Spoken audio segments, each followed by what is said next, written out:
Faith Loaded? We are back with FAQ, a really interesting question here. So I got asked this question by a friend of mine, and they asked me, "Yo, Tackett, is it a sin to speed?"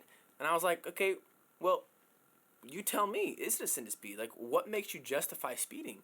And he goes, "Well, I mean, I don't think it's that deep. Like, did Jesus really die for a speeding ticket?" And I said, "That's a really interesting question. That's fair." And I said, it is kind of dumb, isn't it?" I'm like, it's nobody really gets affected. I mean, speeding does not kill. It does not murder.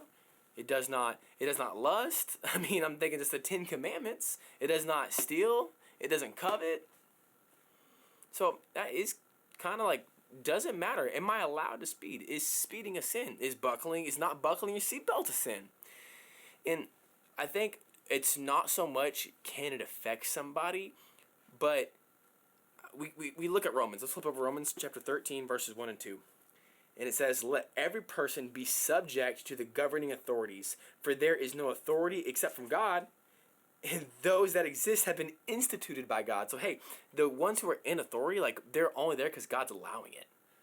And so, therefore, whoever resists the authorities, so would speeding and not buckling your seatbelt be resisting the authorities?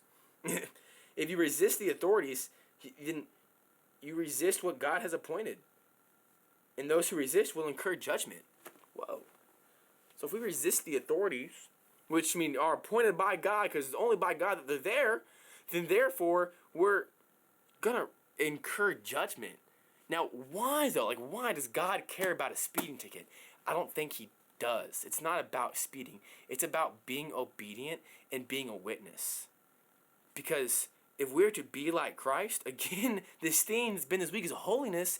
We are called to be holy, which means, again, set apart. We're supposed to be above reproach. Man, if the authorities, who you might not agree with the government, but, I mean, in 1 Peter, King Nero, who was straight up murdering Christians by lighting them on fire and using them as lamps throughout his garden, if Peter said, hey, obey him, then I think we can obey our government, because they're not over here lighting Christians on fire and using us as lamps, so it ain't that deep.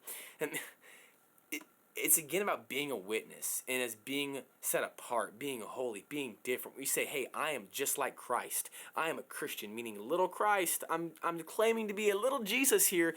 Would Jesus speed? Would Jesus not buckle his seatbelt? Because, see, the thing about being a witness is about honoring those who are around you. Man, look, I get it. I like to speed. I really hate wearing a seatbelt. I do. And I'll say it, sometimes I don't. So I do sins. I do believe it is a sin because Jesus says their authorities have allowed it, and so follow their authority. Do what they say. Give to Caesar what is Caesar's. Pay your taxes. Not so much about is it going to affect somebody, but how is it going to affect your witness? Man, look at that. They say he's a Christian. He's flying by me going 20 miles over the speed limit. He just thinks he's entitled. How does it look on the outside in? Not so much being an image-driven person, but being cognizant of the fact that everything you do, non-believers are judging you, saying, hey, that's a believer doing that. So is it okay? So is it a sin to speed? I would say so, because it can hurt your witness.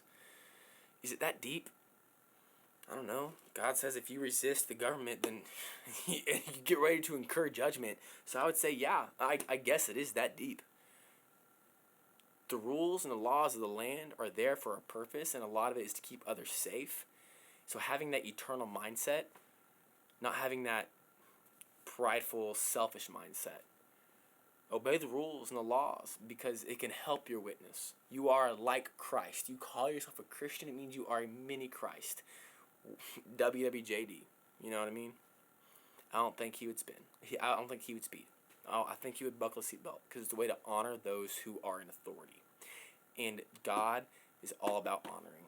So honor your authority. Slow down. Plan to get there ahead of time so you can go the speed limit and buckle up. It ain't that big of a deal. So it ain't that deep, but yes, it is.